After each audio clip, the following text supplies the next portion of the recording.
Good evening and welcome to the Coon Rapids City Council meeting for Tuesday, March 17th, 2020. If you could please rise and join us for the pledge. I pledge allegiance to the flag of the United States of America and to the republic for which it stands, one nation under God, indivisible, with liberty and justice for all.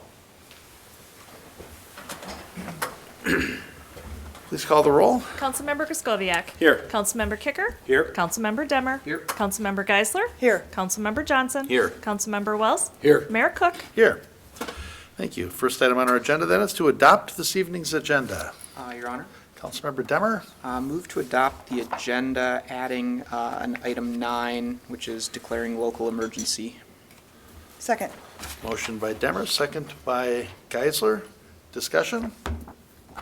Hearing none, all in favor signify by saying aye. Aye. Opposed? And the agenda is adopted. And we are up to item 1, which is the approval of the minutes from the March 4th meeting. So moved. Second. Motion by Geisler, second by Wells to approve the minutes of the March 4th, 2020 meeting. Any discussion or corrections?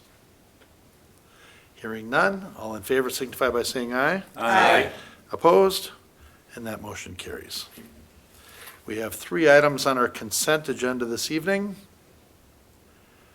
And the first one is to approve the off-sale 3.2% malt liquor license for holiday number 3514, 1855 Gateway Drive, Coon Rapids. The application for liquor licensing has been submitted, the investigation and license fees have been paid, and the certificate of liquor liability insurance has been submitted. The police department is currently conducting background investigations on the applicants. The issuance of the off-sale 3.2% liquor license is contingent upon successful background investigations and final approval by the Minnesota Alcohol and Gambling Enforcement Division. So we're looking to approve an off-sale 3.2% liquor license for Lynn Retail Centers Incorporated, doing business as Holiday Store 3514, 1855 Gateway Drive Northwest, conditioned upon successful background checks and final approval by the Minnesota Alcohol and Gambling Enforcement Division. The next item on our agenda is to adopt Resolution 20-35, authorizing donation of playground equipment. Playground equipment is being replaced at Woodland Oaks Park in 2020. Staff is requesting authorization to donate the old equipment to the nonprofit organization Kids Around the World Incorporated. This organization renovates used park equipment and reinstalls it in underprivileged areas around the world. The city has made donation to kids in the past. So we're looking to approve Resolution 20-35, authorizing a donation of used playground equipment to Kids Around the World Incorporated, a nonprofit organization, and to approve the agreement with Kids Around the World Incorporated for playground equipment removal and authorize the execution of the agreement by appropriate city officials. The third item on our consent agenda, which is the 4th item on our agenda this evening, and the final consent agenda item, is to consider nominations to the Coon Creek Watershed District Board of Managers. It has been requested by Anoka County that the City Council make nominations to fill positions on the Coon Creek Watershed District Board of Managers. Staff advertised the vacancy on the city's website and received 5 letters of interest. The 5 candidates include Christopher Geisler, Newell Chester, Justin Wilkins, Gary Olson, and Adam Morris.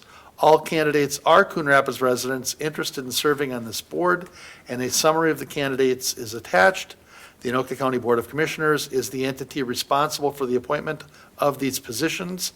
However, the City Council may make recommendations for the Anoka County Board to consider. The letter attached to this memorandum provides an explanation of the nomination and appointment process, and staff recommends that the City Council make formal nominations to the Coon Creek Watershed District Board of Managers. And that's our whole consent agenda. Your Honor, Councilmember Demmer. move to approve the consent agenda. Second. Motion by Demmer, second by Kicker. Any discussion? Just a quick question.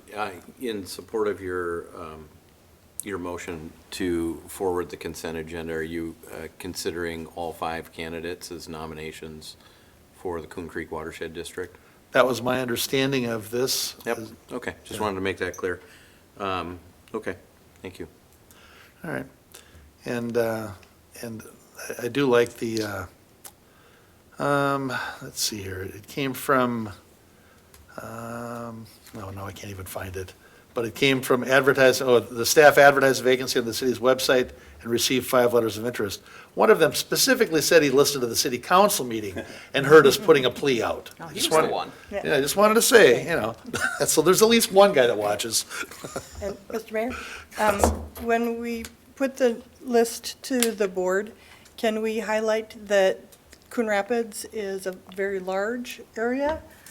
Probably the largest area within the Coon Creek watershed, and we currently don't have representation to encourage a greater consideration for that fact as they look at our list of nominees. Yes, very good. Any other discussion? Your Honor, Councilmember Wells? do we make no recommendations other than just forwarding the names? Right, we nominate at least 3, and here we have 5 that we're nominating. So the way I understand it, and I'm open to doing it a different way, but we would be forwarding all 5 names as potential candidates without any further recommendation.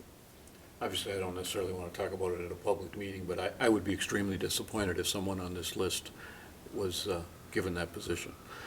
Okay. And then, without any feedback, it's kind of hard to control that.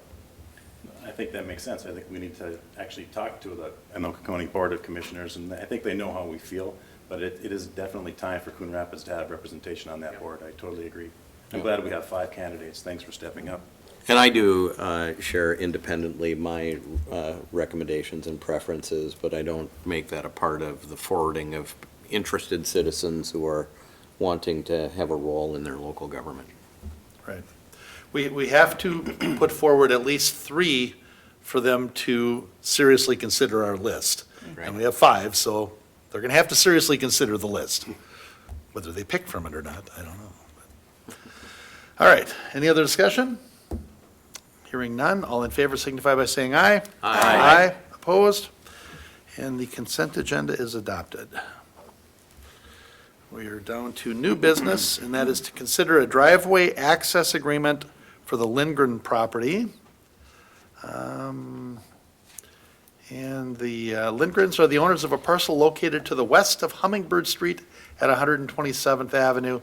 I'm assuming that without Mr. Harlicker here, we don't have like a show for this, right? We do not, and I apologize, I did have a location map for this document, for this thing that would have probably been helpful, but that's not in there. If you look at the driveway agreement on page 6, there is a location map that sort of shows it, the picture of it, but we don't have any other formal presentation than that. I am here for questions, if necessary. Okay.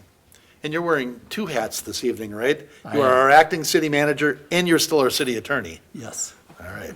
And I think that's a conflict of interest, don't you? Don't worry, they're only paying me for one.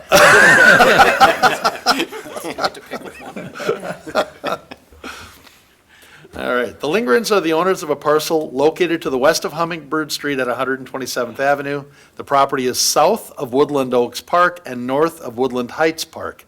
The property currently does not have access to an improved public roadway. The city has an unimproved dedicated right-of-way, 127th Avenue, that runs from Hummingbird Street to the property. The Lindgrens are seeking temporary access to their property and have been talking to the city for several years regarding access to Hummingbird Street via the right-of-way. In consideration of permitting the installation of a driveway from Hummingbird Street to the property, the Lindgrens would grant a utility, right-of-way, and trail easement across the south 60 feet of Lindgren's property. This would provide a public benefit to the city and its residents by providing for the potential future extension of 127th Avenue from Hummingbird Street to the area commonly known as the Balfany property. While the city and the Lindgrens would execute the agreement, it would not become effective until the property is developed. All right. So, and you know what? I'm an avid planning commission watcher, and I was out of town and did not watch this one. This did not go to the planning commission. Well, this didn't go to the planning commission. I don't feel, so maybe I didn't miss one then. I thought, I don't remember anything about this. You confessed something you didn't have to. This is across our right of way. It's a little bit unusual, but we think, and like I said, but for getting that public benefit, we probably wouldn't do this. And so that's why we're presenting it to the council. And as indicated in the last sentence, until they actually have some building site plan for that lot, they won't be putting in a driveway, and essentially we won't get our easement. It will only become effective at that time. And so, because it just seems to make sense. So this is just so that he's able to market the property, that it does have access. And then, like I said, in exchange, we're gonna get that ability, if necessary, to put in that roadway, or at minimum, we'll have a trail potential through there, or utilities that may need to go in there. So in some ways, we think it's a win-win for both parties. So, and my only question on this is because the chair of our Parks Commission presented this to me when the first went on the market. And he thought this would be a great opportunity for us to get a north-south trail connection to connect those parks. So when I first read this and I read about the easement, I went, okay, well, no, that sounds great. Well, then I read it and I went, across the south, well, that doesn't get us our trail easement. And I'm just wondering, we're gonna get one bite at this apple, and I'm just wondering if this is gonna satisfy what we need. I'd have to defer to Mr. Himmer on what our overall park plan is, or a trail plan for that. Maybe he can address that if this at least gets us something until the future. I know it's a low priority, but, like I said, I don't know if Mr. Himmer has anything more to add to that. Mr. Mayor, Council, I was just actually pulling up the master trail plan to take a look at that. It does show a future trail connection kind of on the north side of the creek in this general area. So there's a ditch that runs through the property to the north, which is city property, and then a connection off of the Hummingbird cul-de-sac to the north into that trail system, but nothing specifically through this site. Any connection is a connection, certainly, but I'm just looking at the map now that's on the city website, and we all know with park and trail plans, since the referendum, this is evolving all the time. So this is what it was at the beginning, 18 months ago. So, so this is actually still gonna have to come back for a development plan, right? Unless it's gonna be sold as one lot? And it may be just sold as one lot. I think that's the current plan for it. Oh, If it's subdivided, then potentially yes. But I think at this point, it's being marketed as a single lot. I think it has a lot of issues with it in terms of the creek there and things like that, and the soils, so I'm not sure they can get much more than one lot out of it. The other part of maybe too is it might become part of that larger development if anything goes in that Belfany side, but at this point, there is no connection between the two properties. Mr. Mayor, Councilmember Griscoviac? I have the same concerns or questions that you have. It seems like, in terms of regarding a public benefit on the easement, it seemed like it would make more sense if there was a trail easement on the west side of the property, so that would be between Woodland Park and Woodland Oaks Park, because right now there's a footpath along the drainage ditch that starts in Hummingbird, right along the Hummingbird cul-de-sac there. So I'm just wondering if that would be feasible or possible. To me, it would make more sense to connect those two parks. Yeah, I mean, certainly we need that easement across the south for the road to connect. Right. But if we just have the one lot, I'm just wondering. Unfortunately, we're a little bit skeletal tonight. Yes, unfortunately we are. A couple of things. Mr. Lindgren is in the audience. I don't know, he doesn't have a potential buyer at this point. I don't know if he's willing to simply table this matter today and we can have a discussion at this point to figure out those issues, present something back to Mr. Lindgren. And that gives him an opportunity to at least take a look at it versus seeing if he's agreeable on the spot here. And that way we can provide the proper information to him. Okay. And kind of given where we're at tonight, that might be the most appropriate route if the council does have concerns. Mr. Mayor? Go ahead. Mr. Himmer, did you Yeah, have Mr. something? Mayor, Council, and I won't speak for Mr. Lindgren, but part of this development or easement contemplates a single lot. If he should ever choose to do a second lot, that would come with a lot split that would be required. That would come with the roadway construction and other things that come with that piece. But as Mr. Brody had mentioned, there's floodplain on the property, there's this very significant sanitary sewer easement on the property. So absent really some wetland mitigation, floodplain mitigation, without some significant investment and work, the likelihood that a second lot would occur is minimal. However, anything in this day and age is possible, but that would require a lot split. That could be done administratively, obviously, but based upon maybe some of the conversation, if we move forward with this tonight, that would be conditioned on that additional item or included in this document, that any lot split would require kind of a council action. And Mr. Lindgren may want to speak to that differently.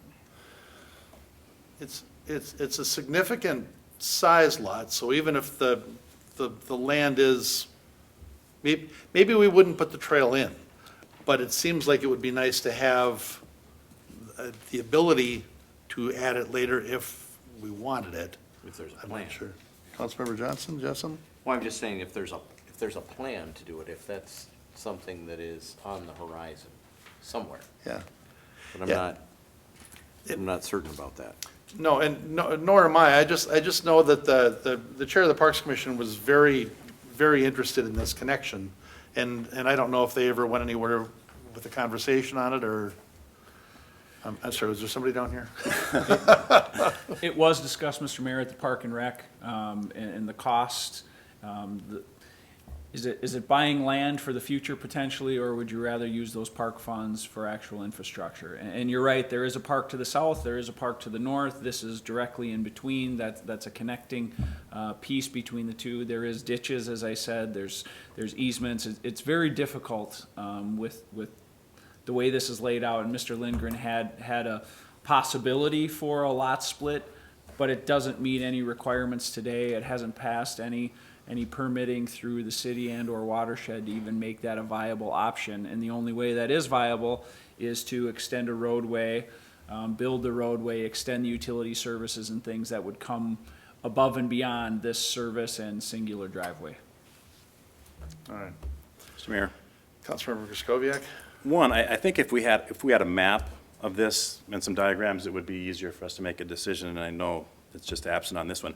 But I think it would make it easier for me to come to a decision on this, to grant this temporary access, this driveway access, if I knew that footpath that comes out of the park along that drainage ditch, that might not even be on Mr. Lindgren's property to begin with, so it might be a completely moot point. Can someone confirm that, exactly where his property ends?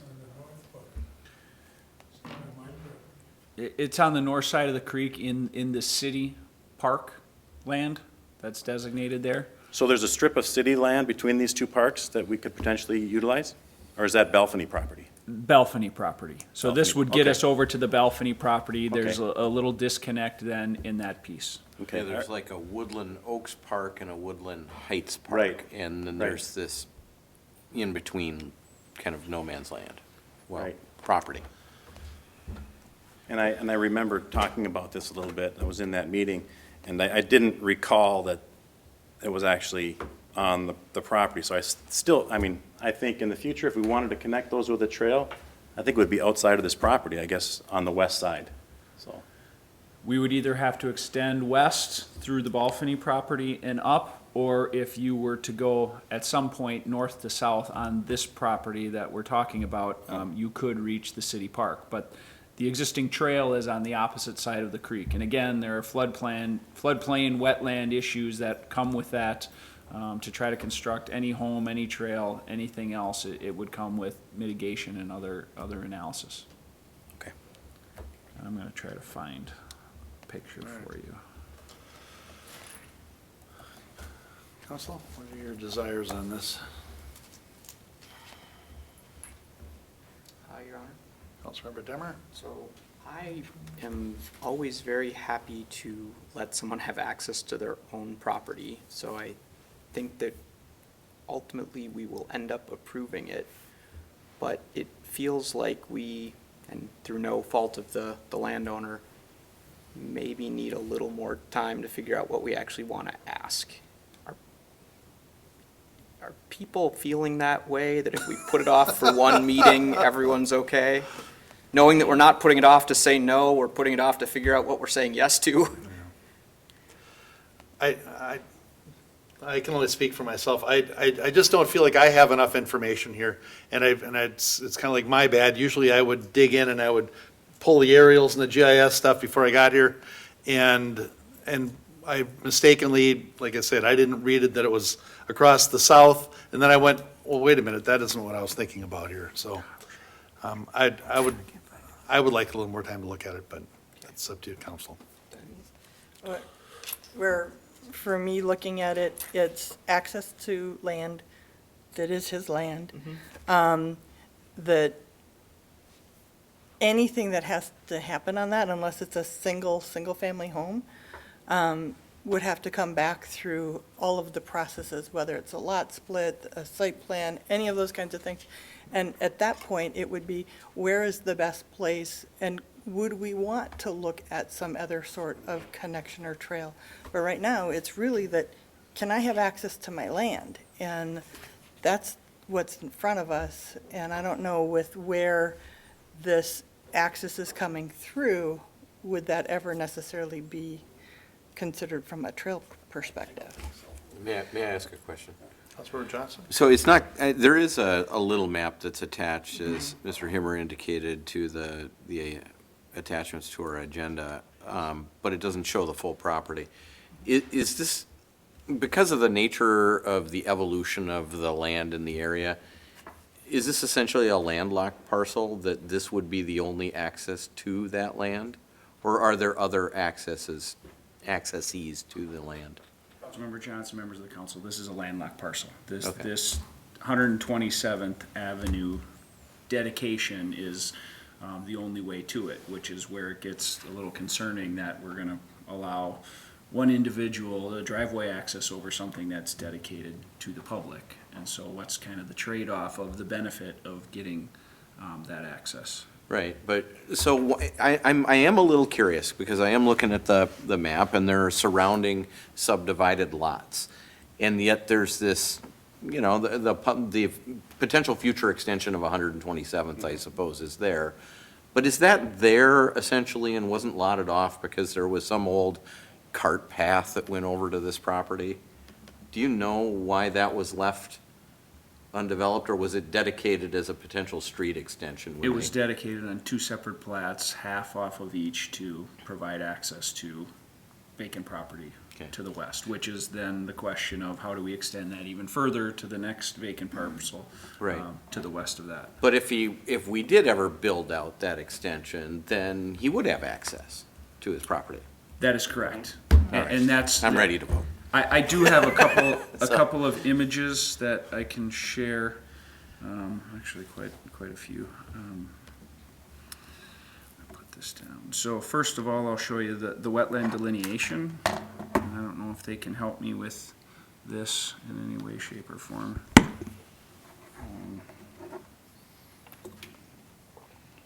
There you go.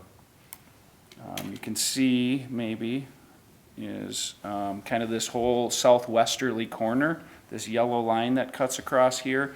This whole southwesterly corner is wetland, so it's unbuildable. 21st century technology there. I'm sorry, it's computer. There we go. It's There we coming go. in. It's coming in. All right, I'm gonna have to hold it at a right angle, so, Or a proper one, anyway. So obtuse. there we go. Then I'm gonna move to kind of what was an exhibit that we had. So there's that same parcel again, the thick drainage and utility easement, which is a sanitary trunk line that runs through the site. So if I'm saying now that wetland was kind of this corner over here, this quadrant. Yep. You've got this that cuts through, you've got an individual home. I'm hitting the keyboard.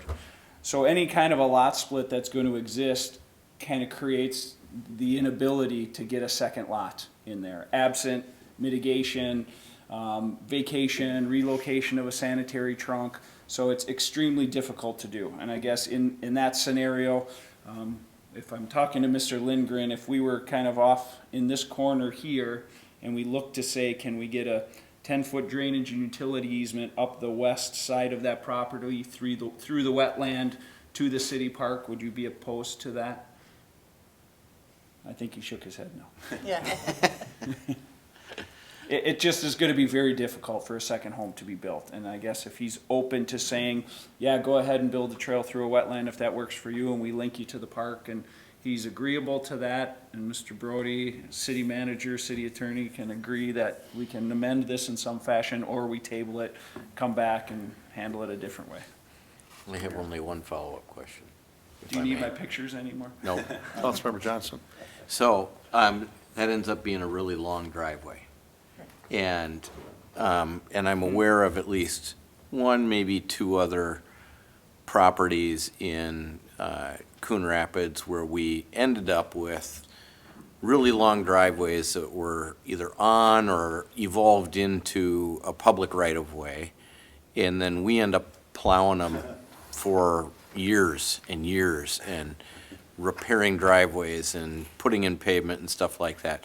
When this is said and done, is it the idea that the responsibility for repair and maintenance of the driveway that's there would be the private landowner? Councilmember Johnson, that is correct. In addition to the document spelling out, they have to maintain it, they have to still run a water line in underneath this driveway. They have to maintain that water line all the way to Hummingbird Street, Yep. not somewhere else along the way. That's what this agreement contemplates, is it's yours to put in at your cost, it's yours to maintain. If for whatever reason a subdivision happens in the future where you try for a second lot, at that time, the driveway goes away, you must construct a road over, bring in public utilities to serve both sites, and all of those costs would be borne as part of that lot split. So we would still, in theory, if we wanted to extend that road, we would still be able to extend that road? That's correct. Okay.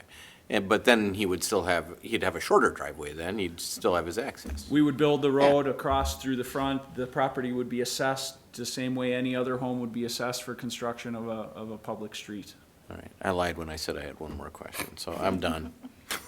Sorry. I'm ready. Mr. Mayor, Councilmember I Griscoviac. think that diagram that you laid out clarifies it for us. 127th, there's an easement for 127th from Hummingbird all the way over to Shenandoah, I think, across the Belfany property. So if that is ever developed, which is kind of unlikely with that property, it would supersede and go over his driveway at that point. So I'd be in favor of this.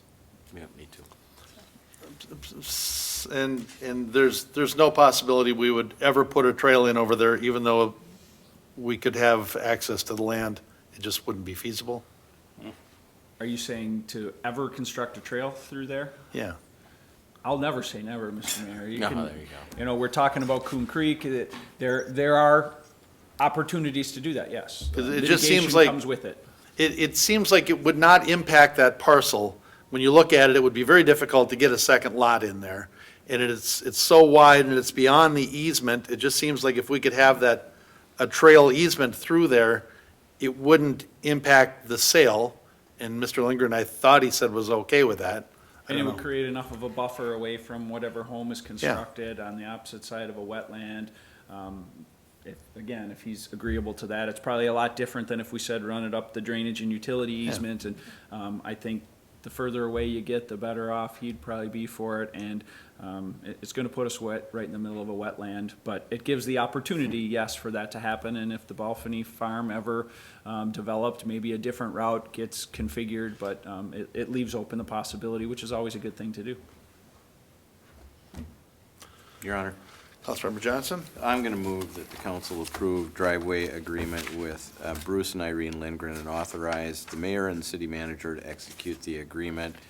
And I hope if the council votes in favor of this, that the city can still continue to have conversations with Mr. Lindgren and his family about possible future trails. Thank you. Second. I don't. Do we want to At that build- point, then we would have to do compensation for it, Do we but want to do something a little more specific? I think Mr. Lindgren is in agreement to that 10-foot Well, trail, Mr. Mayor, if I Yeah. might. a 10-foot easement. The lot development would have to go through planning, and at planning, they'd have to play park dedication, either, wouldn't they? They've already got the one plot. Not They if it's a split it. single lot. Not if it's a single Not lot. if it's a single lot. And if it does get split If into it two, splits, this then- agreement would I see. terminate and we'd start over again. Anything- How wide is the trail system there? How wide is The trail? 10 foot? Right along that ditch. I'm not sure on What do you that. want, what are you suggesting is a more specific addition to the motion that's recommended by If staff? Mr. Lindgren is in agreement, I would just say on the on the 10 feet on the is it the west side of the property line? Or is it Westerly side. Westerly side. And then we'd amend the agreement to reflect that when we have the final agreement. So in consideration for? The same thing, it'd be included with the other consideration. You uh, know, that- The other easements that are being provided. So in addition to. So in addition, okay, so recommend that, so the council, my motion is then that the council approve, I'll restate my motion, that the council approve the driveway agreement with Bruce and Irene Lindgren and authorize the mayor and city manager to execute the agreement with the added consideration of a 10-foot easement along the westerly side of the property 10-foot trails. for a trail. And I would still second that. Are we okay with that, Mr. City Attorney Hat? Yes, I am. Okay. And then we'll modify the agreement to. Mr. Himmer? Yes, Council, Mr. Mayor, I was just talking to Mr. Lindgren. He's agreeable to a trail easement. I guess if there's a way to maybe separate the two conversations, that this stays the way it is and we negotiate with him a trail easement as a separate document that we can bring back to you at a separate date. I'll let you guys mull that over, but he's not opposed to a trail. He just says, you know, will you ever construct a trail if the other property doesn't develop? I'm happy to give you that trail easement. If there's a way to separate the documents, and maybe Mr. Brody can say whether one is cleaner than the other, but he's not opposed to it. He just would like to maybe think about it or talk about it. But I'll leave that, I'll let him speak for himself if he wants to come. Well, and I would just say that, you know, as part of my motion, it's not, the specific location and legal description, if you will, of the trail is not yet, I mean, we don't have that. So that's not been presented to us. So that's a separate document or a separate thing that can be worked out, and if that consideration can't be agreed upon, then it fails of consideration. So and it will be, we can put a separate document together for that. Yeah.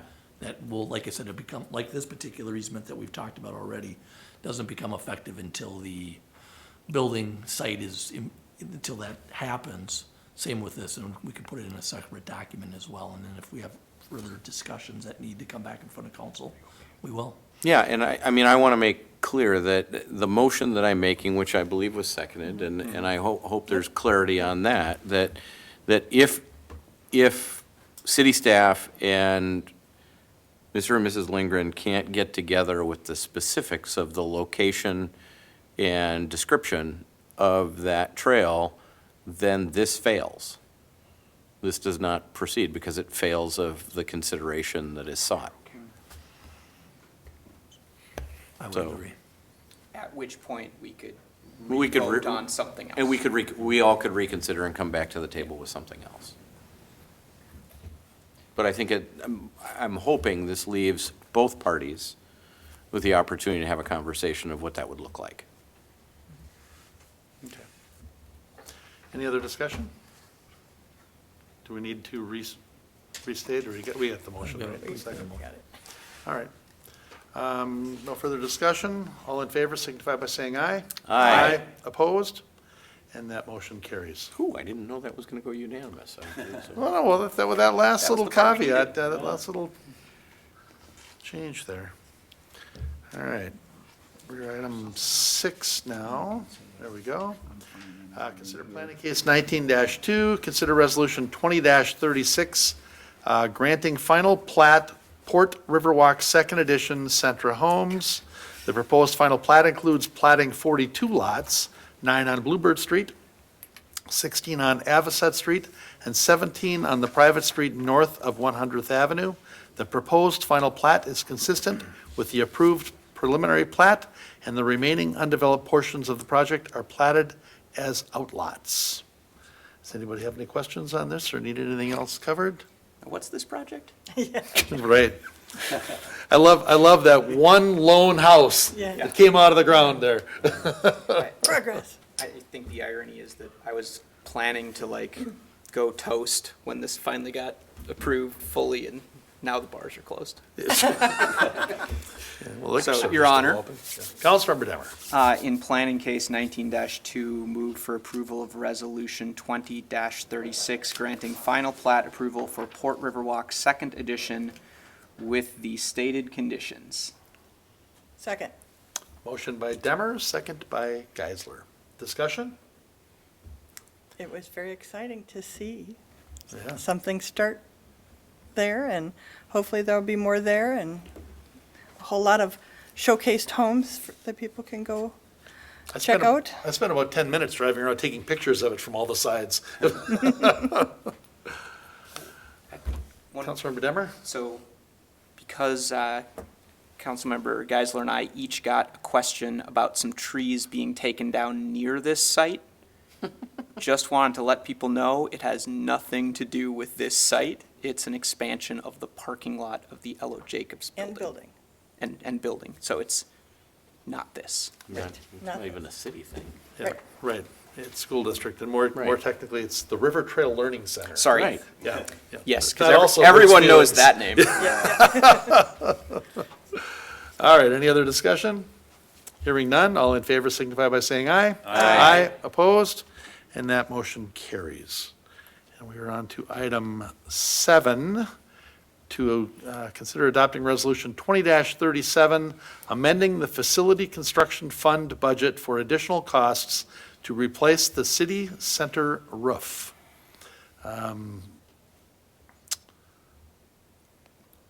Let's see, so we're looking at modification to the 2020 Facility Construction Fund budget to allow for additional expenditures of $150,000 above the $1 million budget to replace the roof for the city center. The budget of $1 million was estimated in mid-2019 before actual bids were accepted for the roof replacement. The bids came in higher than originally expected, and additional funds are also needed to pay a consultant for developing the plans, specifications, and inspections for the new roof.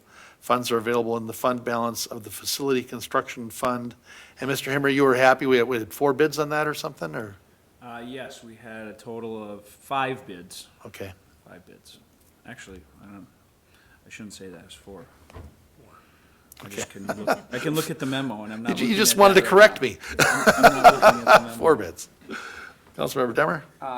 So, Mr. Himmer, the ask here for an extra 150,000, in the next thing we're going to talk about, it said that the low bid was, what, 1,057,000. So just clarifying that you need the 150,000 for what?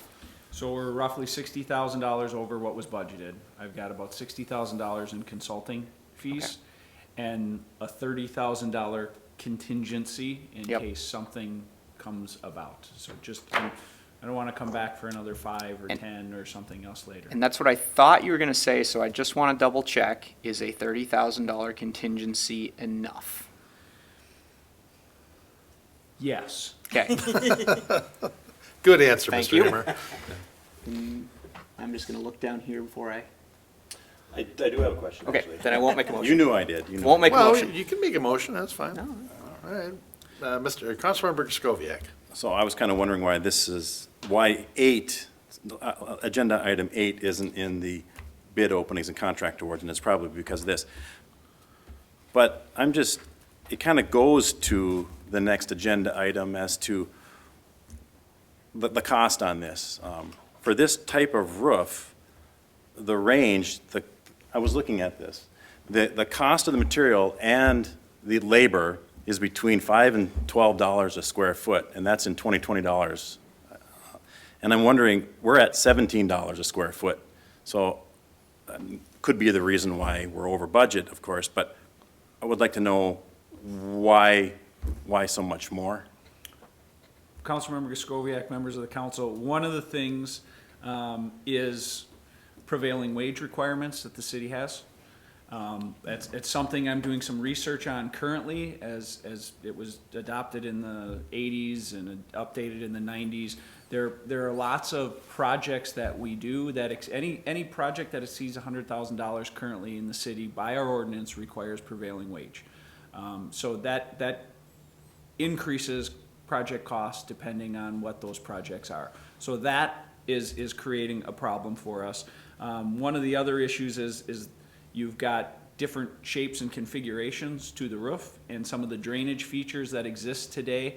You get a lot of water spilling out over the edges because it's not properly pitched on the roof itself to get to the drainage scuppers, so there's some work to do about that. We did a bunch of test cuts throughout, and there are some areas that need some additional insulation as well. That wasn't contemplated at the time when we just looked at what's a good budget number to get us here. So all of those factors together kind of point us to the fact that two were good, right within each other. Others were 1.2, 1.5. It's not ideal when we budget at the time that we do, but I think all of those factors together put us in this scenario. I mean, again, we can rebid this. We can look at a different type of roof. We can go through a different process, certainly. I know we've done that in other instances before. This gets us a roof with a long longevity to it. It gives us ability to, I've heard solar and other items that exist, you know, how that abuts to this dome within this portion of the building. It's not a typical building, and there are different limitations. So I'll babble some more if you like, or I'm certainly if you got any more pointed or specific questions, I'll try to help answer it. But I will say prevailing wages is one that really is upping those costs, especially in this day and age. And I intend to bring some conversation to you in a work session to talk about impacts to that and why it exists, where it came from, what do we want to do with it. Well, since you asked me to continue on, I think I will. And the other point that I would like to make, and again, tied to the next agenda item, and actually the agenda item under that, is that this will be $1 million project, and I'm wondering if we're considering a state of emergency, which actually, for the city, which I'll let you know I'm not in favor of right now, but, and the conditions that we have right now around COVID-19, is this a good time to be undertaking a project of this magnitude? Or should we defer this maintenance and, make sure that we just focus on core public services, police, fire, water, sanitation? So those are some of the things on my mind, and that all three of the next agenda items are all kind of tied together that way. So my question then would be, do you think with these conditions that we're having right now, are we going to be able to even get the project done on time, on scope? Councilmember Scovia, Council, I guess I can't speak towards Right. what a contractor or consultant is going to do. I mean, we're business as usual. We're reactive to what other people are going to do with road reconstruction projects, rehab projects, certainly. I did talk to Fran earlier today just to make sure the fund balance for the facility construction fund after all currently budgeted improvements would be close to 1.9 million at the end of 2020. So that is with everything that's budgeted being done. So this would come out of the facility construction fund that has that fund balance. With regard to deferment, we deferred it from last year. And each year you find more tiles. If Julianne was here, she could speak to how many times she's had a bucket on her desk in her office. It's been deferred enough that this is a time that if we're not going to do it now, we're just going to be spending money, putting patches and repairs together to ultimately do this improvement eventually. You get to decide beyond that how you want to spend the money. Yeah.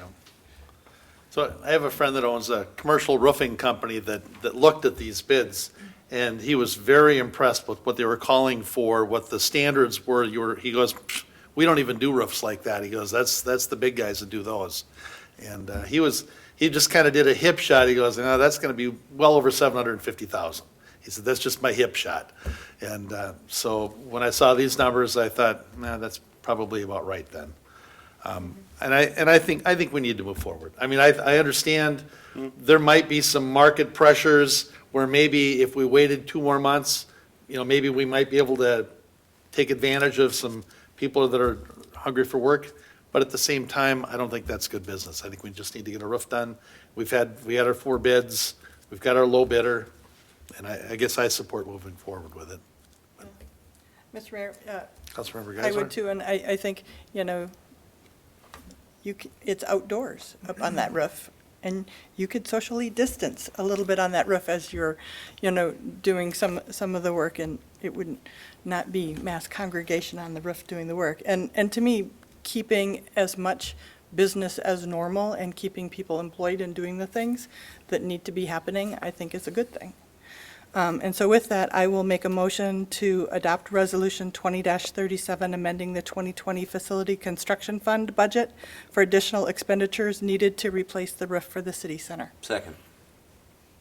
Motion by Geisler, second by Johnson. Further discussion?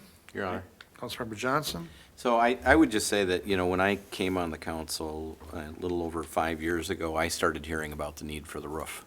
It's something that staff has kept our council aware that was kind of a looming expense coming down the pike for a very long time. And it's right that it was something that was deferred from a prior year. And so, I've seen the evidence that we need a new roof on City Hall, and it's time, I think, to do that. And so I'm happy to support it. I also want to say one other thing, and that is that I understand sometimes that you can get into these issues of whether or not a prevailing wage policy gets you the best number on a competitive bid. Candidly, when I think about the time and circumstance that we're in right now, I couldn't be more proud to have a prevailing wage policy in the city of Coon Rapids. I don't think it's appropriate to be taking advantage of, and I'm not suggesting that anybody here is suggesting this, by the way. I don't want this to be misconstrued, but to be taking advantage of certain stresses in society like the one that we're facing now to try to get something on the cheap. And, you get what you pay for. And I expect that, I looked up McPhillips Brothers Roofing Company. I think that they sound like a good company, so I think we're getting a good company, like the mayor says, one of the kinds of companies capable of doing the big work. And we're going to be paying fair value for this roof, and we should stay on top of them and make sure we get a really good roof so we don't have to worry about it for a long time from now. So I'm happy to support this project. Mr. Mayor? Councilmember Griscoviac? Certainly didn't disagree with prevailing wage, and I think Mr. Himmer answered my question as to why this came in 25% higher than the average, the high average of a wage, so I'm good with that. And also, I do agree, it's a big piece of infrastructure, and the roofs typically last 12 to 15 years, so we've already got that much out of it. That, coupled with the fact that our facilities construction fund will be very healthy even after this expenditure, I think you've alleviated my concerns. I'll put it that way. All right. Mrs. Lensmeyer, where are we at right now? We have a motion and a second. Thank you. I forgot to write it down, so I wasn't sure. All right, we have a motion and a second. Real Councilmember quick, I Wells. just want to come at this from a different perspective. I have no problem with prevailing wage. What I do have a problem with, having been around the entire 25 years of this building, is low bid. In the end, low bid has cost us millions of dollars with this building.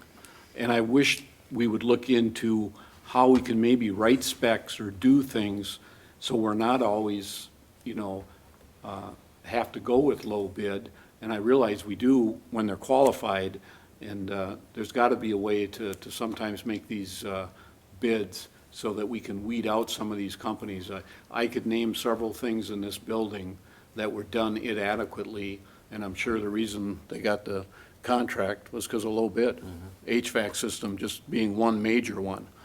And sometimes I think we need to do a better job of writing our specs or figuring out how we can get away with, like you say, you get what you pay for. And I know in my home, I don't always go for the cheapest contractor. I go for the best value. And sometimes our hands are tied, and I'd like to figure out a way that our hands aren't tied.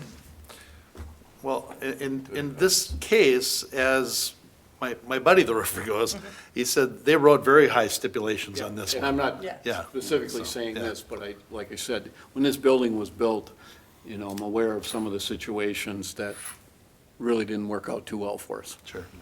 All right, we have a motion and we have a second. Any other discussion? Hearing none, all in favor signify by saying aye. Aye. Opposed? And that motion carries. And on to item 8, I think we've probably already beat most of this out. but, consider resolution number 20-4 sub 9, awarding the contract for the city center roof replacement under an executed agreement for contract services, facility staff coordinated with Ketica LLC to develop plans and specifications for the replacement of the city center roof. Work will include replacement of approximately 61,000 square feet of the existing EPDM loose-laid ballasted roofing systems with a new built-up roofing system. The project also includes replacement of the roofing insulation, pre-finished sheet metal flashing, and drainage considerations. Council approved the plans and specs and ordered advertisement for bids on February 4th, 2020. The ad was published February 14th and 21st, and bids were opened on March 5th, and a summary of the bid is as follows. We had 4 bids from McPhillips, Central, John Dawson, and Commercial Roofing, and McPhillips Brothers Roofing was the low bidder, meets all project specifications, and has successfully completed comparable work in the past. The 2019 estimated and budgeted cost for installation were $1 million. Per a separate agenda item on tonight's meeting, we amended the budget to up $150,000 to cover the additional funds needed for construction and preparation of the required construction documents. Funds are available in the fund balance of the Facility Construction Fund. And if the contract is awarded, a pre-construction meeting will be held on April 2nd, 2020, and work will commence shortly thereafter. Councilmember Demmer. Just one thing I wanted to clarify. Sometimes it says the city center and sometimes it says the city center complex. This is the entire building, the police, the middle part, and the civic center, correct? To be clear, it is the entire building minus the dome. Minus the dome. So, just for people following along at home, we're not spending $1 million for our own room. We're spending the money on police, we're spending the money on City Hall, and we're spending the money on the Civic Center, which is a place that citizens generally are able to congregate and do events. So I just always want to make sure when you spend a big ticket item that it's clear what the value is to everybody in the community, and there is value here that beyond just if it starts leaking all over the place, it'll cost more. This is a building that is used quite extensively, not just for council meetings. So, with that, if anyone is not going to say anything, then I will recommend the city council, I will move that the city council adopt resolution number 20-4 sub 9, awarding a contract to McPhillips Brothers Roofing Company in the amount of $1,057,220.00 for the 2020 City Center Complex Roof Replacement Project. Second. Motion by Demmer, second by Kicker. Discussion. Mayor? Councilmember Griscoviac. To contractor, you said they've done similar work. Do we actually go out and get references? And then secondly, do they offer any kind of warranty? And how long would it be? Mr. Hammer? Yes, Councilmember Griscoviac, council, our consultant does this roofing work. So he's worked with this contractor on Okay. other locations. So did I personally pull it? But between our facility operations manager and our consultant, yes, they're a reputable company. I can't lie to you and tell you I know what the warranty is, but it exists within the contract language and the specifications, and it would include a warranty. And I can go back and how about I fill you in on that information if it's something that won't affect your vote? Otherwise, I could go get it right now. No, that sounds good. And I'm sure it all is within the scope of the work that the consultant provided. So thank you for that. All right. We have a motion and a second. Any other discussion? Hearing none, all in favor signify by saying aye. Aye. Opposed? And that motion carries. Our added agenda item this evening is item 9, and that is to, here we go. All right, let's see. So, This is called the Mayor Declaring Local Emergency in Response to the COVID-19 Pandemic and Extending the Period of the Mayor Declared Local Emergency. Under Minnesota statute, a local emergency may be declared only by the mayor of a municipality, and the local emergency may not be continued for a period in excess of 3 days except by or with the consent of the city council. Given the recent developments, the mayor is going to execute the declaration of local emergency in response to the COVID-19 pandemic. While the city already has emergency authority under the governor's declaration as well as the president's, the mayor's declaration will confirm the use of our emergency management system, the ability to respond to the emergency outside normal channels, and may be helpful for future reimbursements due to expenses incurred as the result of this emergency. In addition, the declaration and consent resolution provides for the use of telephonic meetings under Minnesota statute. Requirements for holding a meeting via telephone or other electronic means include, well, there's four factors here.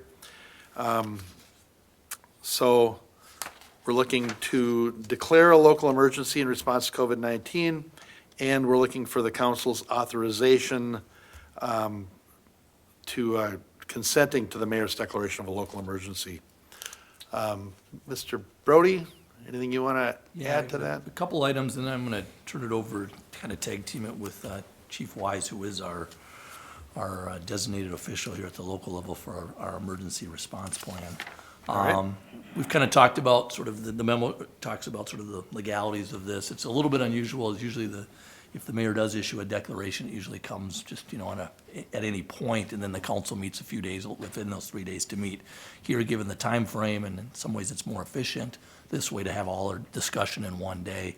I might have been a little presumptuous in saying the mayor's going to execute that. I presume the mayor's going to execute that. And that would be the first step. So if the mayor says, nope, then, we don't need to get to the second discussion. If he does sign that, and I'd probably even have him sort of read that proclamation when we get to that point. And then, once we're done with that, we can get into consideration by the council to whether they want to consent to continuing that proclamation. I will turn it over to Chief Wise to sort of say what we believe this proclamation of the local emergency will do and what benefits it can provide to the city, and the advantages of that. Because I think, on its face, you may say, well, we're already sort of doing these things, which we are. But I think, like I said, Chief Wise gives a pretty good explanation as to its importance. All right, Chief Wise. Thank you, Mr. Mayor. And just for you or for anybody who might be following along, we use the guidance of City Code 3-500 under emergency management. So if somebody wants to see some of the details, the way the ordinance was written, it might be helpful. Just to explain a little bit of background, obviously I work as the police chief. By policy, the city manager appoints an emergency management director. Our history is that the police chief serves in that role. And that would be regardless of this designation. It has been our history for a long period of time. The emergency management director continues to report to the city manager, and the city manager continues to respond to the desires of the council. That's the practical matter. Declaring a local emergency is really heavy sounding words. In reality, we're just talking about streamlining our administration. So the way it works as a practical matter, the governor has declared a state of emergency. My responsibility as the emergency manager is to carry out the orders of the governor, consistent with city policies and procedures.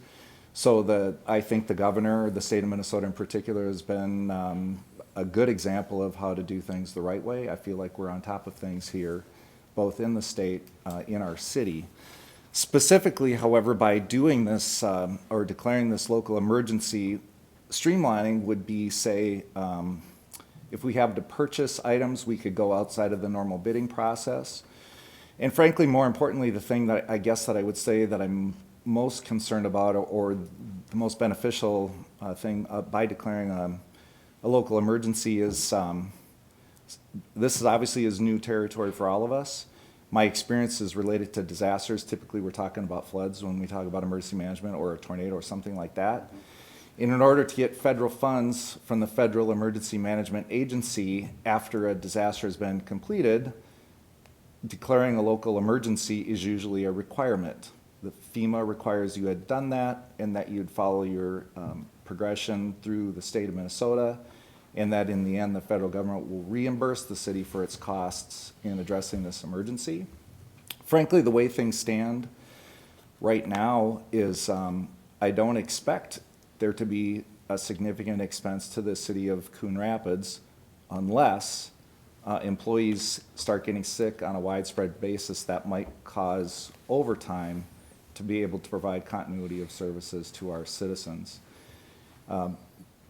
That matter, we were working very hard to make sure our employees don't get sick, especially our emergency responders, and we're taking aggressive action to keep that from happening. This social distancing that we're talking about is a big part of that. The other thing that the city attorney and I talked about is the ability of you to meet telephonically. I think we need to set an example and keep our social distance. And that would be a good way for the council to show leadership in saying that we agree with the idea that we're going to do all we can at the front end of this virus incident and try to model good behavior. Because frankly, we're asking our citizens to do much the same. The city of Coon Rapids will continue to operate all functions. However, we're going to want the citizens to try to stay at a distance. So for instance, City Hall itself for functions other than police and fire will be closed to public access, but that said, we're going to keep doing the functions that we're able to do. We just want people to do it by phone. So we're just going to try to think outside the box and get everything that needs to get done to keep our economy moving, to keep as much working as we possibly can. But just to have people appreciate that we're trying to not get sick and we're trying to not get other people sick. That's our primary goal. So we think this declaration, like I said, I can't emphasize it enough. It sounds really dire and heavy, the words. But in reality, we just want to be able, for instance, we're talking about purchasing laptops for people employees to be able to work remotely. We have some, but we maybe need some additional. We would just like to do that outside of the normal procedure for getting them. So we're not talking about significant expenses in that regard. So, I don't know, I had a bunch of notes, but I'm open All to right. questions because I'm Chief guessing Wise, you might yeah. have a bunch. Mr. Brody, do you have something to add I there? just had one follow-up. You know, one thing we're working on, and we think we have it there on the technology on the meeting, what we're also concerned about is, hey, this is a public forum here, and we want the opportunity, and I think we're gonna try to have that opportunity where people can participate during the meeting, the public can, and in some cases, it's gonna be required if we have a public hearing for whatever reason. And obviously, it's our hope that maybe by April 7th, things are better. But we also want to be prepared if things are not. And so I think we're getting that technology, it's already in place. We're able, probably theoretically, even to conduct this meeting tonight by telephonic ways where people could participate outside of the council. And so I think that's another key piece that's there that we, have put into place. And so, and also, if we got City Hall closed, it is a little difficult to open it up for council meetings. And again, as Chief Wise, and we've been in constant contact with City Manager Mr. Stemwaddle, that, our goal is we still want to provide services to the public. It's our obligation, for one. It's going to change a little bit over these next few weeks, and it may be a few bumps as we try to figure out how to do that for some of our services. But obviously, our core ones, we're going to continue to maintain. Police, fire aren't going to change. Water, those kind of core ones are going to be there, and we're going to get some of the other little details figured out. But like I said, we're in constant conversation on that piece, and so that's, like I said, where we're at right now. And as Chief said, we're open to questions. Mr. Himmer would be as well to his operation as well. Yeah, and it's important that we maintain that service to the residents and that we support our staff. And I think we would look kind of tone deaf when the Blaine City Hall and the other city halls are all locking down, and so that encouraging the phone access to try and keep their staff healthy and keep everybody healthy. I think we would look kind of tone deaf if we didn't lock down. Councilmember Demmer. Yeah, so, with a national state of emergency and a state state of emergency, in some respects, it seems very obvious that we should call one, but it's also something probably none of us have ever voted for, so it is very appropriate, and thank you for asking for us to ask some questions, because, so first one is, how does it end? It will either end, we can take action here as a council to end it. It would end automatically upon the governor ending any state of emergency. So either of those two options. Okay. I guess one thing I was considering is whether we set a limit by which we have to reauthorize it. I'm not saying we have to, because I didn't realize it ended because the governor ends the state one, so that helps. That would be one way, and then, or like I said, we can come back and do it ourselves as well. Yeah, a reauthorization is one option, just to make sure it isn't as indefinite, but I assume that as long as the state's in state of emergency, we'll probably need to be as a part of the metro. And if The second thing, and I'm positive this is the case, but just want to make sure it was said out loud. Any of the purchasing that was done without normal authorization channels would still be public record and would still have post-event oversight. So just to make it clear to everyone at home, this is not an attempt to do things and hide them at all. It all is in the sunlight. And then third, we still will have city council meetings. And so for things that would not be emergency purchases, like, for example, this roof discussion, if this had happened after the state of emergency had been declared, you wouldn't just do it because there wasn't an emergency relation. We would still hold the regular votes for things that weren't time critical. you got it. I mean, that's, regular business will be conducted. We'll have council meetings like we regularly do. They may look a little different, but they're going to be, all of us will be present for them in some fashion, somewhere. And like I said, it's our hope that there will be ability for the public to participate in that as well. And then I'd like to encourage us that we don't try to go live with the two-way meeting in a city council meeting. I don't know how we can test it while not violating open meeting laws, maybe test it with 3 people that are on the council or something, and then have somebody who's not on the council Sure. try to reply in, but please don't make it the first time we've tried it. That'll be our hope as well. And again, to be clear, nobody's going to be sitting in this room when we conduct that meeting. Right. Or unlikely that anybody will be sitting in this room. And so your idea of trying to make sure people can participate, that's going to be an interesting challenge to that system that we'll definitely want to try out heavily before we open it up. And we've already seen some from other cities who've done this already, and so there's Good. different ways, and we're hoping to have sort of again, we're in sort of our uncharted territory, as somebody mentioned, and so, but we're still hoping to have some sort of, I don't know if best practice is gonna be quite the right word, but have at least some options and hopefully be able to pick the best one. And I think only one other thing, but as I was taking a look at the whereases, arranging for performance of public work, contracting, incurring obligations, employing temporary workers, renting equipment, purchasing supplies, materials, complying with limitations on tax levies, and appropriating funds. The employing temporary workers one struck me as one that seemed like one of the likely ones. So in the event that we need expanded ability to respond to 911 or something like that, I'm assuming that's the most likely use of that? Yeah, Councilmember Denver, I can give you a perfect example from the county public health is, they contracted with recently retired public health employees to come back to work to enhance their strength. So that's a really good example of something that could potentially happen. Okay. And normally we go through a pretty thorough vetting process, and I'm trying to always walk the line here between our normal process and the emergency process.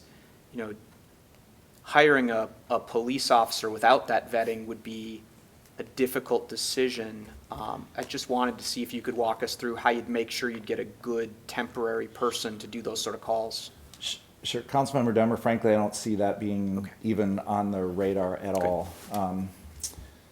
Our staff is young and healthy as a whole.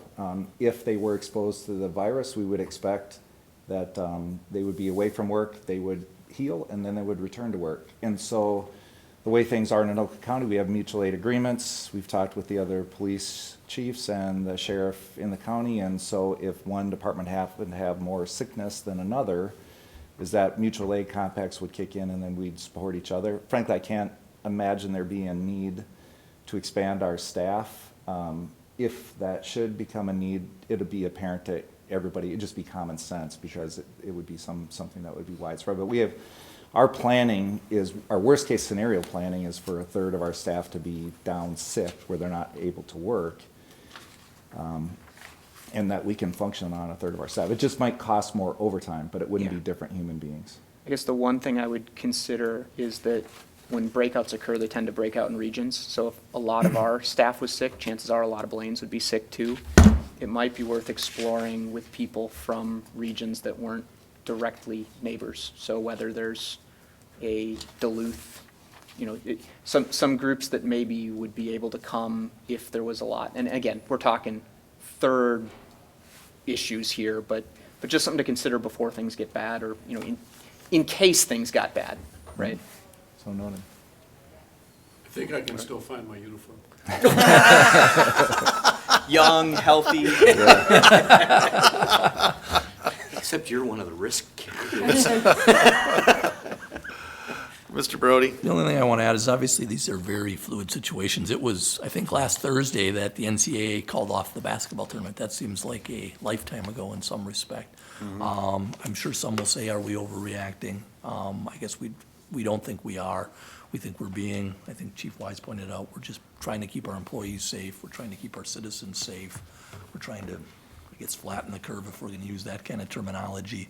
And so we just think these are additional steps to allow us to do that. And frankly, we believe we're carrying out the governor's orders, and so that's our goal here. Your Honor, might I just dovetail off of that just briefly? Sure. I want to give the public a little bit of an insight into how, frankly, remarkable the community that we live in is. It was back on January 22nd, when there was a meeting of the Joint Law Enforcement Council, and Chief Wise and Councilmember Wells are the representatives of the Joint Law Enforcement Council.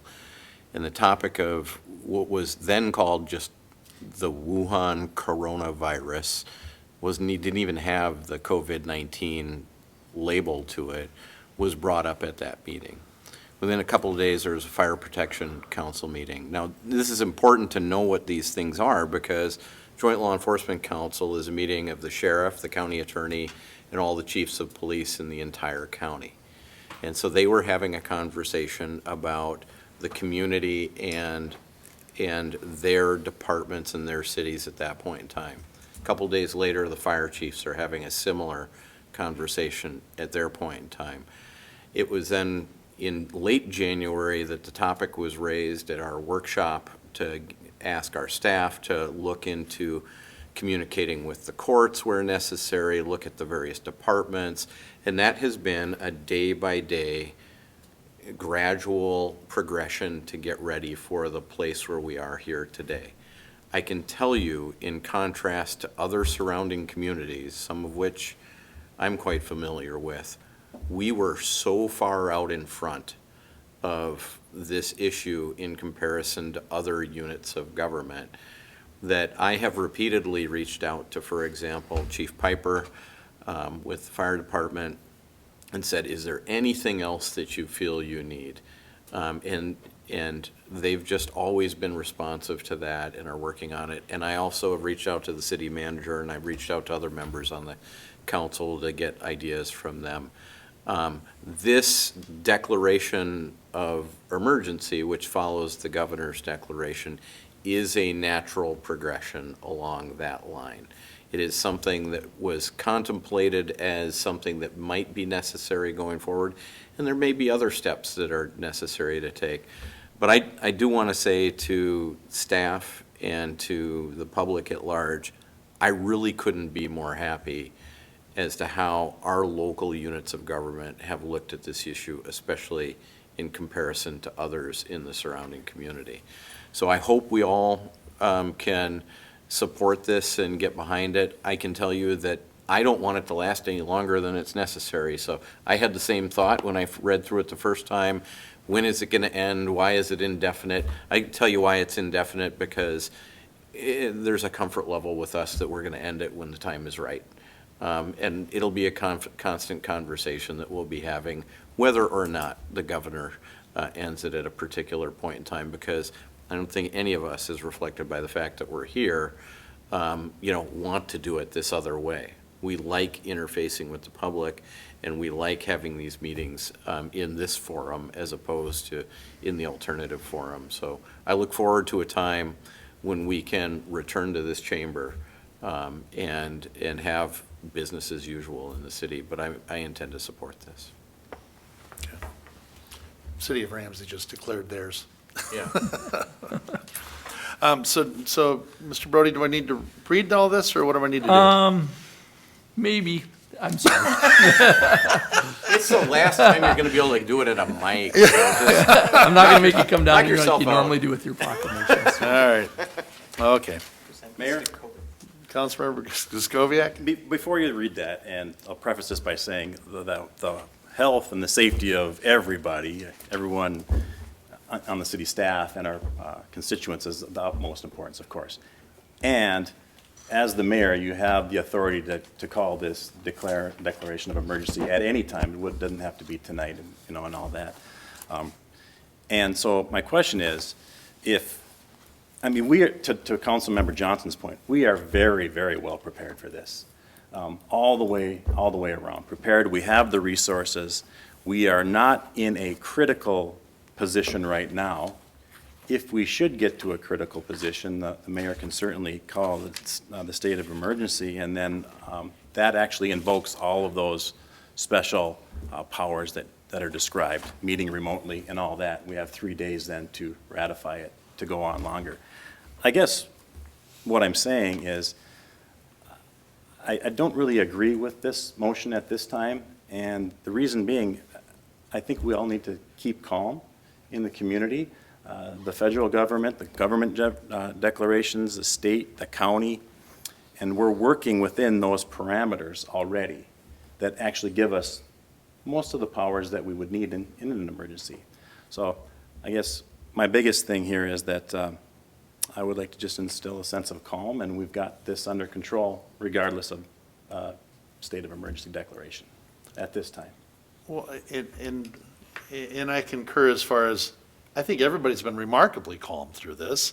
I was in here on Friday afternoon and had a meeting with city manager, the city attorney, police chief, public works director, and everybody. I mean, everybody is so prepared for this. And I just think this is just the next step that we have to take to give them the tools they need to be able to react. If they need more computers, if they need whatever they need, I think they need to be able to make those decisions without calling us together to make a decision on it. And I think that it's fluid, and I think that this gives them that authority. I also like the fact that if there's a way to get reimbursed for some of these things, the state of the emergency makes us eligible for that. So, Chief Wise, and then, Mr. Mayor, and I'll tell you, that's really a key point, because we're already tracking costs, because we have had costs already directly related to this. So, for example, we have one police officer who had a exposure to a person of interest, meaning just a sick person, and we place that person on administrative leave. We're tracking that time that they're not working, but the employee's gonna get paid, and that would be a perfect example of a cost we would like to be reimbursed for as a city, especially if the federal government gives us that opportunity. So in truthfully, I guess we just looked at it, it's better to declare and not need than to later need it and then come back to you and then have you date it retroactively. It just winds up to be, to me, it winds up being a paperwork thing. We've been lucky in Coon Rapids that we haven't had a significant flood in a long period of time. We had a rain event that we recovered some costs, but there are always administrative things that the federal government wants and needs and expects. And it's just nice to have all those Ts crossed and Is dotted in advance, and it makes it really tidy. And that's my perspective too, because I totally agree with Councilmember Griscoviac. Calm professionalism is what's required at this moment, and that's what we're trying to do. And it's heavy sounding language. I don't like the way it sounds either, because it feels like an overreaction when we're just talking about administrative stuff.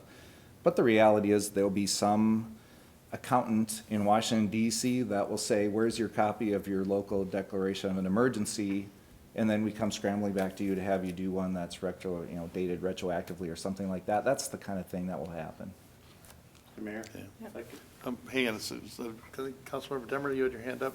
Or did? The biggest thing, just counting the people in the room, even with the skeleton crew, and we're at 12. And we can't have 20 people show up and still be under 10.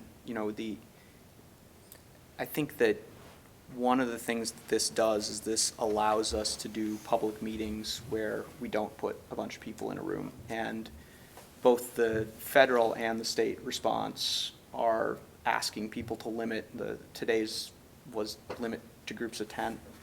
I don't know that it was absolutely necessary that you have to do an emergency declaration to do everything trans-telephonically. However, between the allowing people to contribute, allowing the open meetings, and the, quite frankly, if our next council meeting is 2 weeks away, in some countries, 3 weeks away, in some countries, things have gone very badly within a period of a week or two. So I do think the ability to react quickly is important. And again, I think that once the state's already declared the state of emergency, this is simply allowing our local groups to execute the state of emergency that's already been handed to them. So I would support it as is, and I would also ask that we all keep a close eye on when to end it. Coming back to you, Councilmember Geisler. Yeah, and I'll echo some of the other things that people are saying, and what I've been hearing and watching from the experts at the federal level, they all say speed is of the essence, not perfection. And the ability to have speed is the ability to say, okay, I need to do this, and the staff would be able to do that execution now versus saying, oh, okay, now I have to go get the mayor, have him declare something, and then get that speed can make a difference. And so for me to say, now's the right time to say, let's get things in place before there's something that they need to react to immediately and don't have the ability to do that. That's, to me, the key of why we start to do this and put things in place to make ourselves prepared and ready to be able to handle the things that come at us without having to go backwards and do administrative work. And I agree wholeheartedly with Councilmember Geisler on that. I consulted with the National League of Cities today, and Mr. Brody, maybe you can clarify, but it is my understanding that a statewide declaration of emergency actually grants us as a municipality certain rules, suspended rules, such as the emergency spending, such as the ability to close our facility already without this next level. So can you confirm or? I believe that probably is accurate. We've relied on state emergencies before, but I guess this is just to ensure, this is different. I mean, it has a different feel to it. We want to make sure that we have covered every possible angle that we can. We want to make sure that we have an opportunity, we could have an opportunity for some local control here. If we think that things can be done differently at a local level, we don't anticipate that. We generally follow what the state is recommending, but maybe there's something specific to us. And we don't talk about that much because that's not our intent. Our intent is to follow the lead of the state. But there may be some special particular piece here that maybe this will help us out in that. If we want to do something differently that's unique to us or we feel is important to us. And again, I'm not trying to put fear into anybody. And maybe in some ways we're just simply doing what we already have the authority to do. But I just think that it isn't going to hurt us in any fashion either.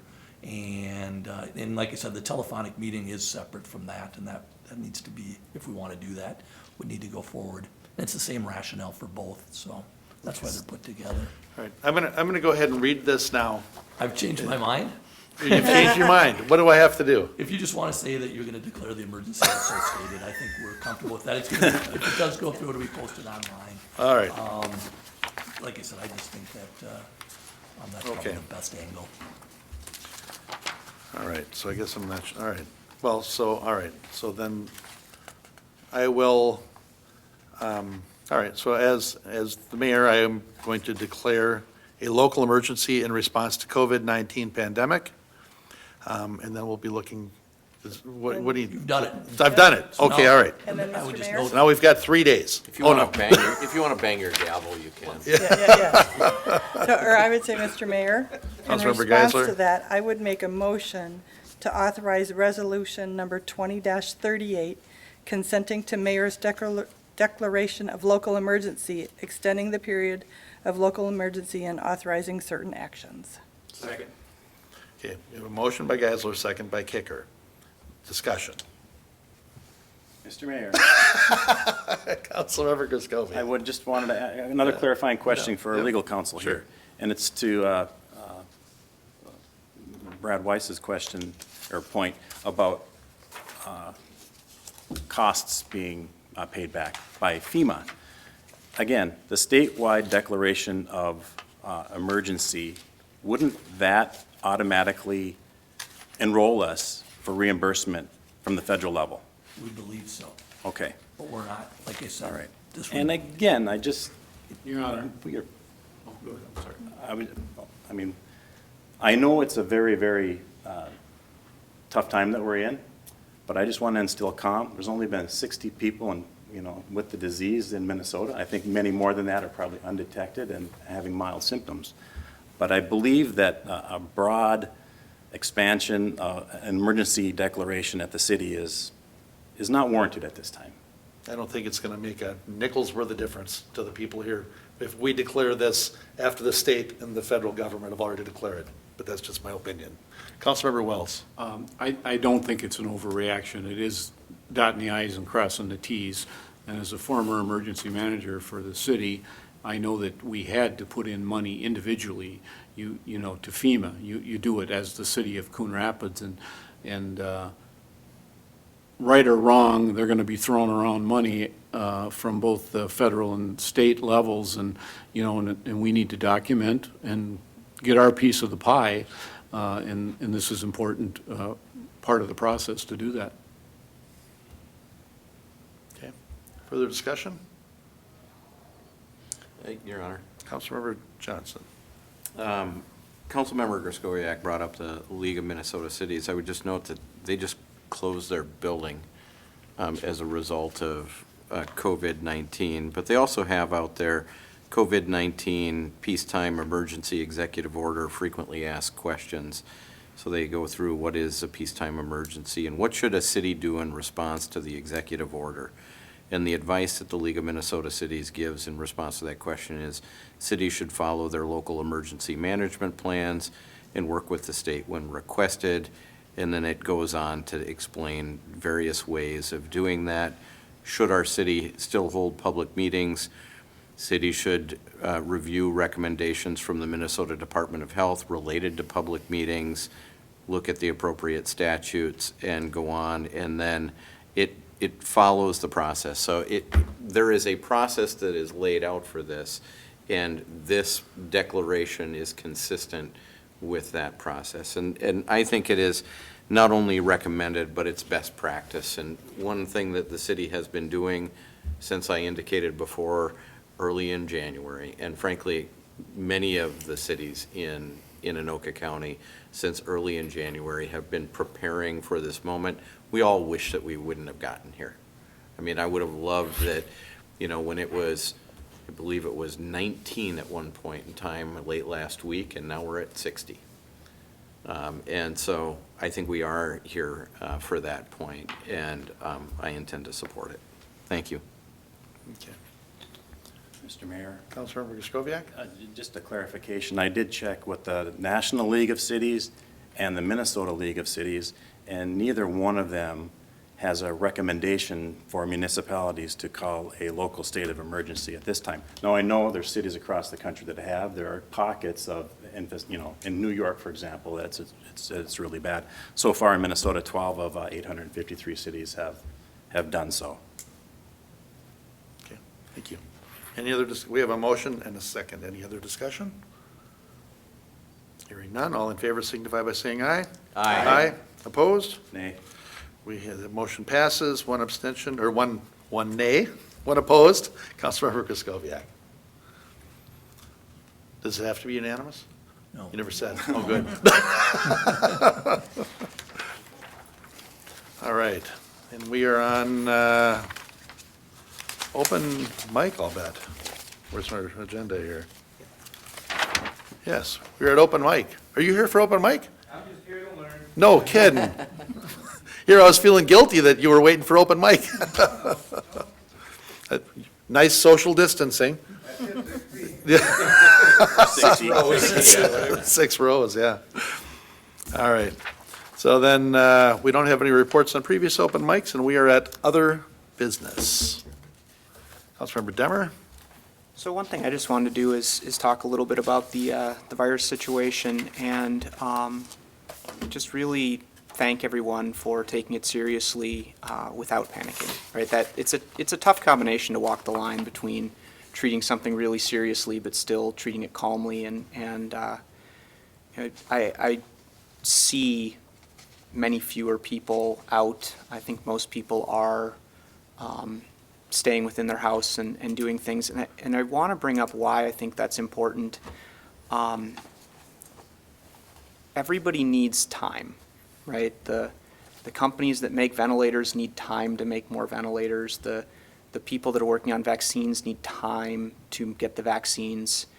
You know, we're not going to cure the virus by staying home. It's not going to just disappear, but if we're able to keep it from spreading, then we may be able to beat it with time. And so as much as it's, you know, hard to just be sort of stuck in your house for, you know, a period of time that's not totally clear to anybody, what you're doing is you're buying the people who are experts at this enough time to come up with solutions that hopefully are able to work for everybody. So I do just want to encourage people to keep following that, even if it's not the most fun they've ever had in their life.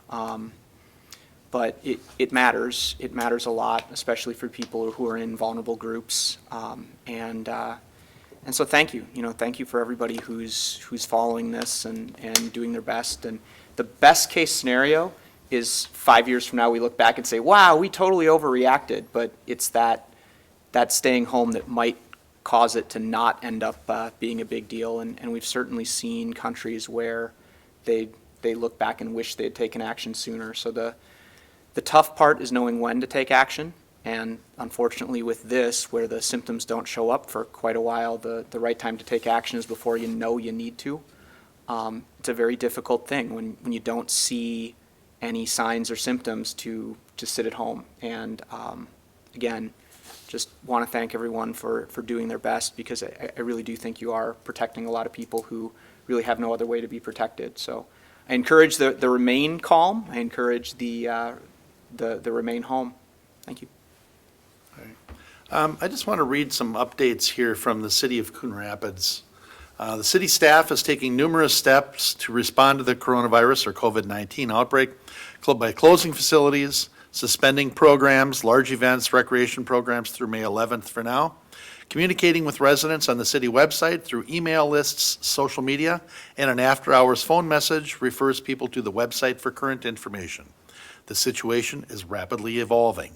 Your best source of information about changes to city facilities, programs, and services is on the city's website, www.coonrapidsmn.gov/coronavirus. It has the most up-to-date information about changes affecting Coon Rapids. Check back often as the situation evolves. Starting today, March 17th, after this meeting, all city facilities are closed to the public until further notice.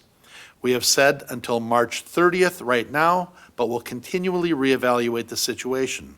This includes City Hall and Public Works, Civic Center, Ice Center, Recycling Center, Bunker Hills Golf Club, and Kendall's Tavern and Chop House is expected to reopen at 5 p.m. March 27th, but we'll see. The police department is open, however, for customer service from 7 a.m. to 4:30 p.m. Despite buildings being closed to the public, city staff are still available to help you. Call 763-755-2880. That's the main switchboard number here, 763-755-2880, or contact staff by email, and it's again mail@coonrapidsmn.gov. All essential city services will continue as usual: water, sewer, police and fire response. If residents have flu-like symptoms, they are encouraged to contact their medical provider or 24-hour nurse line. Some city services have been modified, such as residential building inspections have been put on hold for now. Only commercial inspections will be completed. Water meters are not being installed in homes. Again, check the city's website for the most up-to-date information about specific details. Many city services are available online as it relates to e-permits, requesting police reports, paying utility bills, city code information, etc., and many more items. Just search what you are looking for.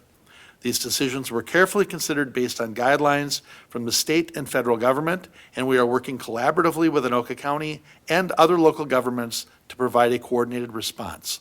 The situation continues to change rapidly. Staff is closely following state and federal information to determine when normal activity and services will resume. And please stay home whenever possible, practice good hygiene and hand washing, and watch our website closely for continued updates. Again, that's www.coonrapidsmn.gov/coronavirus. And then, as a response to our local businesses, it's important to know that our city staff is in the process of assembling potential resources to help our business community manage through the COVID-19 crisis. By tomorrow, we should have information on the city's webpage with links to various resources through the state of Minnesota. We also received information this afternoon from Congressman Dean Phillips' office on Small Business Administration Economic Injury Loan Assistance that was passed by Congress earlier this week. More details will be available in the coming days. Lastly, we also know that the city's temporary suspension of building inspections is creating challenges for our customers, and we are still looking for solutions to meet those demands under very difficult circumstances. Again, and our website will continue to be a source of information for our businesses and residents concerning the city's response to the COVID-19 pandemic, and we appreciate the public's patience. That's all I have. Any questions from council? Any other comments? Any other business? I guess, Your Honor, I'd like to say one thing as well. You know, we've all experienced this in different ways, and we all have our own kind of personal things going on and our professional things going on, and then this happens, and it creates a lot of stress. And we've all seen the news and the runs on the grocery stores and the runs on, you know, essential things that people need and want. I detect a little bit in the community of frustration with that, where people, because they're under a lot of stress, are critical of other people. And I want to give just a little example to highlight it, and then I want to just suggest a way to kind of think about it. So I was at Aldi the other day.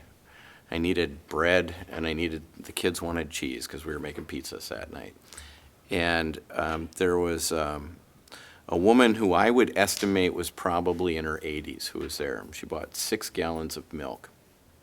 And many of the surrounding people were very upset that she was grabbing 6 gallons of milk out of the refrigerator or the freezer. And as it turns out, what she was doing was buying milk for her nursing home.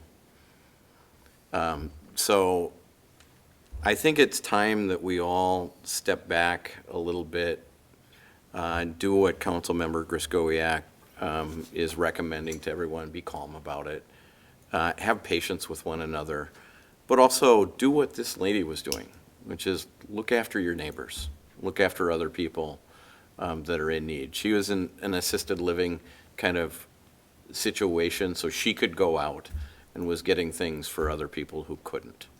And just think along those lines. We are fortunate to live in extraordinarily generous and helpful community, and now is the time when I think we can really show each other how good of neighbors we are. So I just wanted to leave people with that little thought and that little experience I had. Thank you. Mayor, Councilmember Griskowiak. if I might just add, I mean, we all understand that our responsibility is to keep all of our constituents healthy and safe. And I am very confident that our city is in a very good position to do that. We're very well prepared, and there is no reason to be other than calm through this whole thing. Mr. Brody? Your Honor, we've had a lot of COVID-19 conversation today, obviously, as I was just looking at our website, which is filled with all that information. One thing, and you probably got it in your mail this week, and maybe this is it, something that you can do while you're stuck in your house is Census 2020, you may have got that mail. So as long as you're at home and you're saying there's nothing to do, you probably are getting your notice this week, and that's one thing that we could do, and it's a very important thing for the good city of Coon Rapids, that each of our residents fills that out and responds, and you can do that online, by phone, or by mail. It doesn't require any contact with any human being. And that would also save, I assume, in the future when somebody, if you don't respond and they have to send somebody out to your house. Yeah. Good Not point. do that, so that would even help out that in the future, so I just thought it was a nice way to sort of end our COVID-19 conversation. Perfect. I'd actually like to draw Mr. Hammer into this for just a moment. Mr. Hammer, on Friday afternoon, you provide some great assurances about our water supply in town, because it seems like people are stocking up on toilet paper, for whatever reason, for this respiratory disease, and fresh water. Bottled water. And you're going, you have a tap at home. I use the tap. Mr. Hammer, can you give us just a little glimpse into the backups and the reason we're probably going to continue to have fresh water? Yes, Mr. Mayor, Council, water is safe, it's filtered, it's there. In addition to having 2 plants in 2 different energy provider areas, they're all manned independently. They're much like the police and fire, they're locked down, no additional people in and out of there. They're reporting directly to that.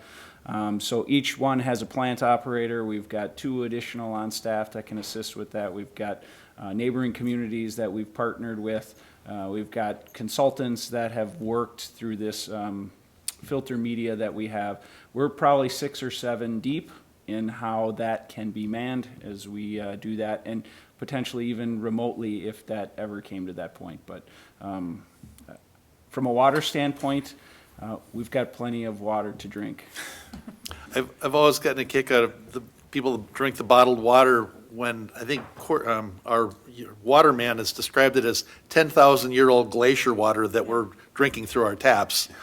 I've asked at the utility billing counter to, put a empty hose out, that this is a water fill station and you can get 20 gallons for a nickel. Yeah. And they go, what a deal. And you go, yes, go home and fill it out of your tap, because that's how much you get for a nickel at home. I will like to say one additional thing on the sewer side is we always have issues with flushables, and with more Clorox wipes, with more of that item out there, we're already starting to see that show up in some of our lift stations and pumps, and trying to manage that. That is something that be very cautious about where you dispose of those things. Flushing them down the toilet is not going to help anybody. Put them in your trash can, send them out with everything else that goes out in the waste. But that's something we've already started to see increase recently, is more rags, more wipes, more considered flushable type things that And that are does going to cost the create city problems Yeah, that does cost the city real money. and time and resources. Although I think I'm going to go out and buy a bunch of plungers for all the people that have the toilet paper, and then we'll trade. All right, thank you, Mr. Hammer. Any other business to come before council this evening? Move to adjourn? Second. Motion by Demmer, second by Kicker to adjourn. All in favor signify by saying aye. Aye. Aye, we're adjourned.